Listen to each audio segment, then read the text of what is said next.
في مثل مشهور قوي، انت لما تيجي تمارس الرياضه ديت بيبقى في مكان دايما مليان شجر، وبين الشجر دوت بيبقى دايما الطريق. لو كل همك ان انت تحاول تتفادى الاشجار دي فحتما هتخبط في شجره منهم.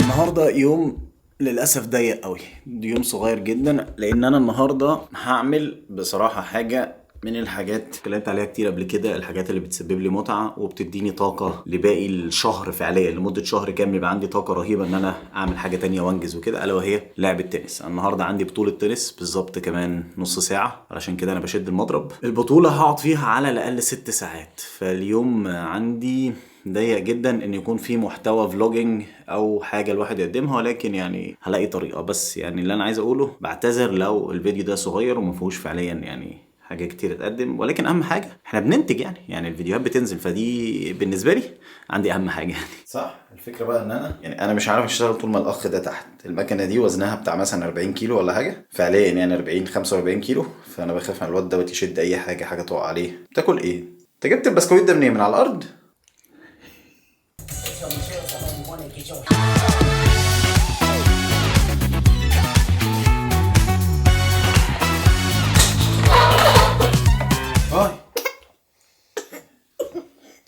انت جاي تشرب وانا ماشي؟ تمام؟ شكرا يا كوكو. Hast du Handschuhe? Ist kalt draußen, wirklich. Ja. Ciao. Ciao. Bye.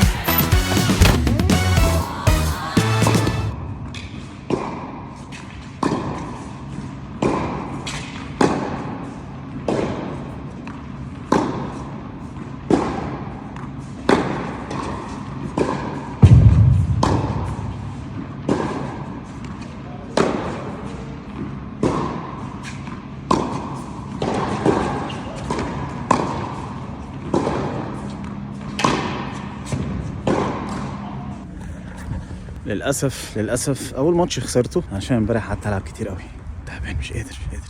ولكن الحاجه الحلوه الجميله ان انا جايب معايا اللابتوب هنا، والماتش التاني قدامه حوالي ساعه. في الساعه دي انا هعمل اديت للفيديو بتاع امبارح بحيث ان انا اخلصه وينزل برضه في ميعاد النهارده، يبقى احنا كده مستمرين الحمد لله.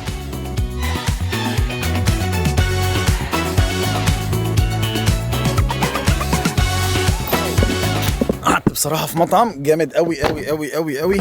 طلبت بيتزايه جامده قوي. البيتزا المفضله بالنسبه لي اسمها بوفولا، بتتعمل بالموتزاريلا بتاعه البافالو.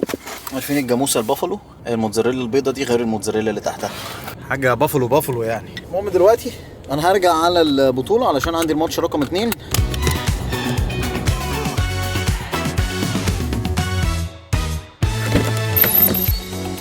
انا رجعت البيت وخلصت الماتش التاني وكسبت، ولكن في الماتشين اللي انا لعبتهم دول في درس يعني انا كنت بسمع عنه كتير، بس اول مره اقابله قدامي بجد واخد بالي منه، درس اتعلمته جدا، وهو ده موضوع الفيديو النهارده. خليني اقول لكم عليه.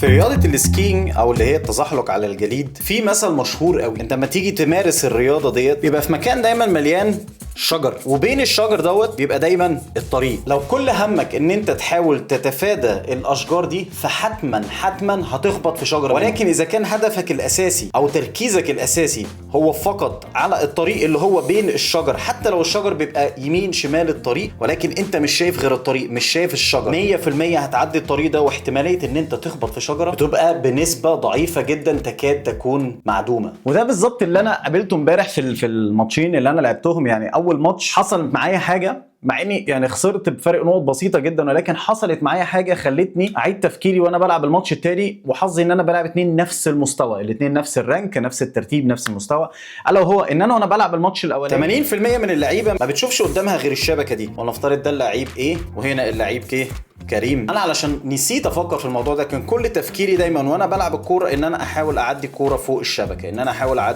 الشبكه، ولكن المفروض تفكيري الاساسي يبقى اول ما الكوره تجيلي ان انا احاول احرك اللعيب ده، احاول العبها في المكان ده احاول العبها في المكان ده بالرغم من وجود شبكه قدامي. واللي حصل ان انا جبت الكوره في الشبكه كذا مره. كنت عارف الكلام ده وبزعق دايما لنفسي، يا ابني سيبك من الشبكه بص قدامك، سيبك من الشبكه بص قدامك. ولكن التفكير في السلبيات اللي هو انا طول الوقت خايف اخبط الشبكه، خايف اخبط الشبكه في السكين او التزحلق على الجليد، خايف اخبط الشجر، خايف اخبط الشجر، فحتما هتخبط الشجر وانا خبطت الشبكه. ولكن في الماتش اللي بعده بعد ما خد في بريك حوالي ساعه ما بينهم، كلت وقعدت افكر مع نفسي كده، قلت ايه ده، انا دايما عارف الكلام ده، انا كمدرب او كوتش بقول دايما الناس ما تفكرش في الشبكه، فكر دايما في هدف اعلى من الشبكه، ابعد من الشبكه، فكر انت تنشنها في مكان معين. في اسوأ الاحوال لو انت ما جبتهاش في المكان ده هجيبها في المكان اللي جنبه، وفي الحالتين دي حاجه جميله جدا. ولكن بتحصل ساعات غصب عننا، ومفيش للاسف حل للموضوع ده ان انت تبعد التفكير في السلبيات او ان انت تفكر في السلبيات. مفيش حل ان هو من نفسه ما يجيش تاني خالص. الحل الوحيد اللي انت ممكن تعمله ان هو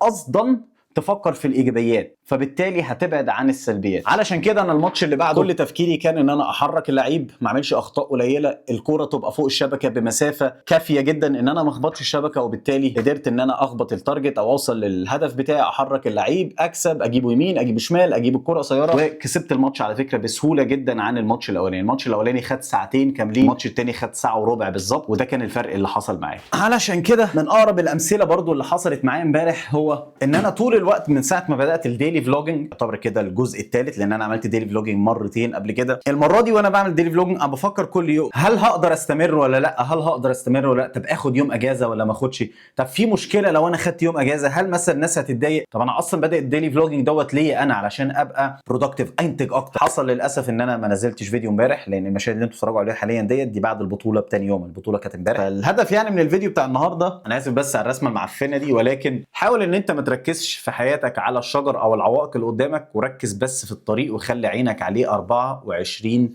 ساعة. لأن أنت لو فكرت في السلبي فبالتالي هتخبط. السلبي يعني الحاجة السلبية اللي أنت خايف منها أو بتفكر فيها طول الوقت، اللي هو يا رب ما تحصلش أو أنا خايف تحصل، للأسف هتحصل، وده اللي حصل معايا. السلام عليكم. ايه ده؟ عيش هات يا بابا. يا شكرا. Dog status, I'm a big dog vet. I pull up on the block in a big Corvette. Yeah.